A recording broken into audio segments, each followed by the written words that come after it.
বিসমিল্লাহ রহমান রহিম। সূরা ইয়াসিনের কয়েকটি আয়াত পড়ে শোনাবো, আরবিও পড়বো, অর্থ পড়বো ইনশাআল্লাহ।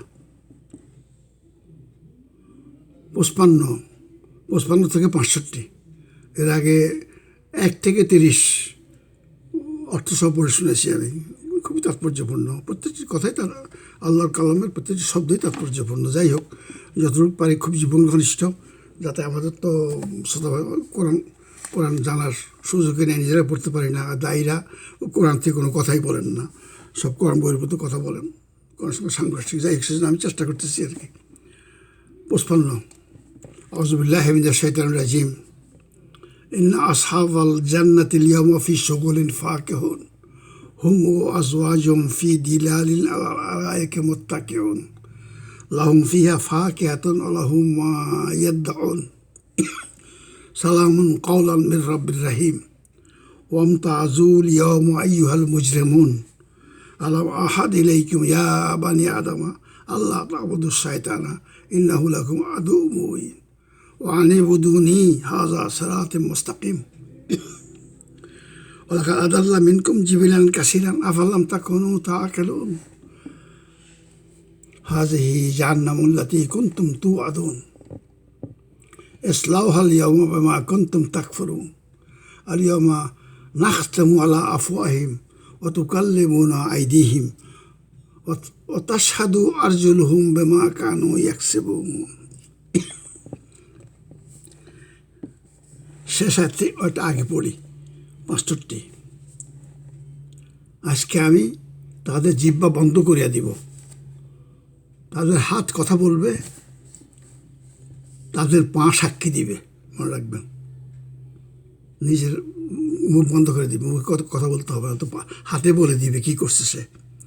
হাত দিয়ে কর্মকাণ্ড করে তো ঘুষ খায় হাত দিয়া।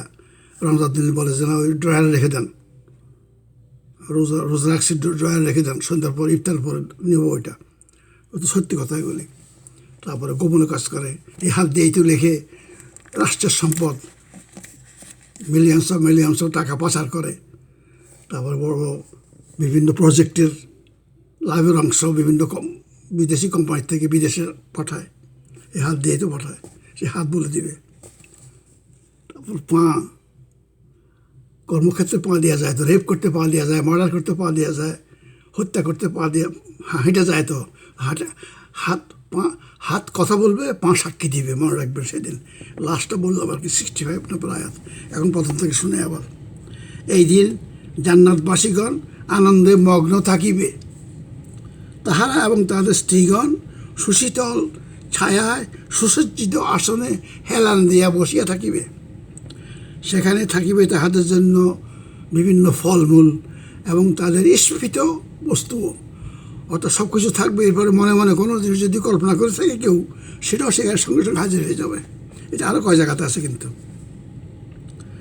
আর সালাম পরম দয়ালু প্রতিপালকের পক্ষ থেকে আল্লাহ বলবেন যে ওয়েলকাম, খোশ আমদেদ, আমার নেক বান্দারা চলে আসো জান্নাতে, তোমাদের ইউ আর ওয়েলকাম। আর হে অপরাধীগণ, পাপীগণ, তোমরা আজ পৃথক হইয়া যাও। পৃথিবীতে তো বড় বড় পাপ করেও তো সারা জীবন ঘুষে সুদে জীবন যায়, আর যা যা করে আর এই সমস্ত কর্মকাণ্ড তো সার্টেন এজের পরে অনেকে আবার দাঁড়িয়ে রেখা পাখি যুবক দিয়ে চলাফেরা করে। মানুষ মোত্তাকি মনে করে এগিয়ে দিলে, আবার অনেক সময় মসজিদের মধ্যে বসে থাকে, একদম নামাজ আজানের আগে চলে আসে, আগে বসেই থাকে, ঘন্টার পর ঘন্টা বসে থাকে। অথচ মসজিদের নামাজের পরে মসজিদে বসে থাকে আল্লাহ নিষেধ করছে, নামাজ বাইরে যাও বলে দিচ্ছেন। এই তো যাই এগুলি করে, তো বললে যে তোমরা এখন পৃথক হয়ে যাও। এই সমস্ত এখন কেমন ফলে চলবে না আমি জানি। তোমাদের লম্বা কথা ফাঁকি দাঁড়িয়ে মধ্যে কী কী ছিল, কী ঘটনা করছো তোমরা, সব তো আমি জানি। এখন জান্নাতের দল থাকবে না, বাইরে চলে যাও। আর হে অপরাধীগণ, তোমার বাইরে চলে যাচ্ছে। হে বনি আদম, আমি কি তোমাদেরকে নির্দেশ দেই নাই যে তোমরা শয়তানের দাসত্ব করিও না? আমার পথ অনুসরণ করো, আমার দাসত্ব করো, আমার সরল পথ অনুসরণ করো। শয়তান তো তোমাদের প্রকাশ্য শত্রু। শয়তান তো সেই আদম সৃষ্টির সময় তো শয়তান বলে দিল আমি আদম সন্তানকে একদম জাহান্নামে নিয়ে ছাড়বো, সমস্ত পাপ কাজ তাদের করাবো। আমি চ্যালেঞ্জ করছিল তো আল্লাহকে, সেজন্য বলছে শয়তান তো তোমাদের প্রকাশ্য শত্রু, চিহ্নিত শত্রু, ইউর নন এনিমি। আমার দাসত্ব করো, আমার পথে চলো, সরল পথে চলো, কোরআনের পথে চলো। আল্লাহ বলতেছেন শয়তান তো তোমাদের বহু দলকে বিভ্রান্ত পথভ্রষ্ট করিয়াছিল, এরপরও কি তোমরা সাবধান হবে না? ইহাই সেই জাহান্নাম যাহার প্রতিশ্রুতি আমি তোমাদেরকে দিয়েছিলাম, আজ তোমরা এতে প্রবেশ করো। তোমরা তো এটাতে বিশ্বাস করতে না, তোমরা জাহান্নামে যাবে অন্যায় করলে সে তোমরা বিশ্বাস করতে না। তো এখন দেখো, দেখো জাহান্নাম, চলে যাও ভিতরে। তারপরে এটা আর কি শেষ।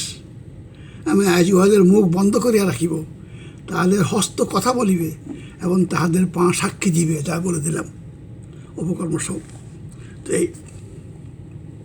এই কথাগুলি আর কি সূরা ইয়াসিনের 55 থেকে 65 আয়াত পড়ে শোনালাম, নিজেরাও পড়বেন।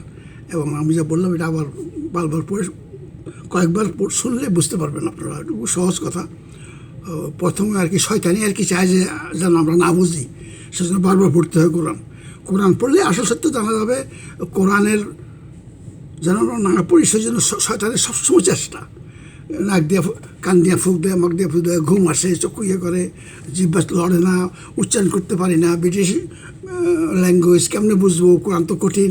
আর ওনারা তো বলেও থাকে কোরআন খুব কঠিন, আপনারা পড়ার চেষ্টা করবেন না, আমরা যা বলি তাই বিশ্বাস করেন। আর ওনারা সবসময় কোরআন বই পড়তে কথা বলে, আমাদের পথভ্রষ্ট করে। তো সেই জন্য কোরআন পড়তে হবে, কোরআন বুঝতে হবে।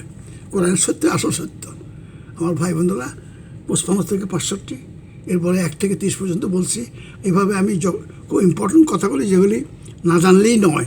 অনেক ভালো মানুষ আছেন কিন্তু না জানাতে কিছু কিছু বিভ্রান্তির মধ্যে আসেন। তো এগুলি জানার পরে, কোরআনের সত্য জানার পরে অবশ্যই বিশ্বাস করতে হবে। না বিশ্বাস করলে তো আপনি তো ইসলাম থাকবেন না, মুসলমান থাকবেন না। কোরআনের সত্য যখন আমি আয়াত দিয়ে বলে দিলাম, you have must believe it, এটাকে অ্যাকসেপ্ট করতে হবে আপনাকে। তো সুতরাং আসুন আমরা এইভাবে কোরআন পড়ি, কোরআন বুঝি। এটাই অ্যাকচুয়ালি ওয়াজ করার নিয়মও তাই আর কি। এইভাবে যে সবাই ওয়াজ করতো প্রথম থেকে, আর কোরআন শেখার নিয়ম হলে প্রথম থেকে শিখতে হবে। সূরা যেভাবে আল্লাহ অ্যারেঞ্জ করে দিয়েছেন, আল্লাহ তো অ্যারেঞ্জ করছেন, এটা কম্পাইল হয়েছে আর কি আল্লাহ রসুল মৃত্যুর 15 বছর পরে, হযরত ওসমানের সময়। কিন্তু কোন সূরা কোথায় থাকবে, কোন আয়াতের পরে কোন আয়াত থাকবে, আয়াতের সূরার নম্বর কী হবে, আয়াতের কোন নম্বর কোথায় থাকবে, এগুলো সবই তখনই জিবরাইল বলে গেছিলেন, আল্লাহ রসুল সেভাবে বলে গেছেন। পরে এভাবে কম্পাইল হয়েছে। সুতরাং কোরআন এভাবে পড়বেন। সূরা ফাতিহা, ফার্স্ট বাকারা, তারপরে ইমরান, নেসা, মায়েদা, আনাম, তারপরে আরাফ, আনফাল, তারপরে তওবা, এই 9টা কথা বলতে হবে। এইভাবে পরপর যদি তওবা পর্যন্ত যদি আপনারা পড়তে পারেন অর্থসহ, তাহলে আপনারা বেসিক কথাগুলি জেনে যাবেন কোরআনের। আল্লাহ আমাদেরকে কোরআন থেকে সঠিক সত্য জানা এবং মানার তৌফিক দেবে। আমিন।